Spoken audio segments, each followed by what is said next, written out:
Сега овладява, подава към Марсело Никасио, възможност за бразилеца. Никасио, първи удар, спасяване на Чворович. Страхотна възможност за дошлия от бразилския Сеара футболист. Желанието си отбележи гол на бивши си тим. Георги Миланов. Сега възможност за Никасио. Колебание прояви вратаря Чворович. Сега Георги Миланов, наскоро за Сандриньо. Сандриньо в наказателното поле. Сандриньо! И това е Дуспа за Литекс.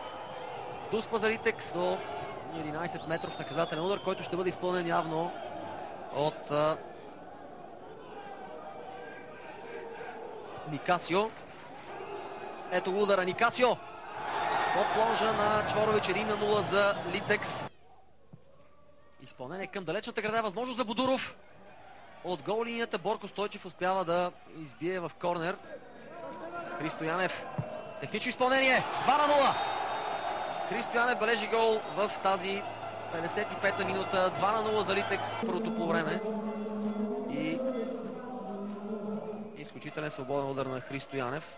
Въпреки че хората от стената се опитаха да скочат. Сабри.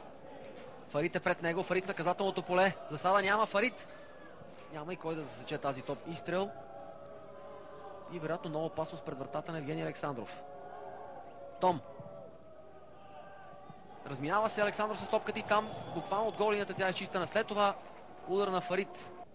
След това отново мачове през уикенда. След това редовен междинен кръг. И защо става страшно интересно. Том пропуска тук от чиста ситуация. Христо Янев. Движение в наказателното поле. Лошо центриране. Все пак коварно топката се озова някъде там. Георги Миланов.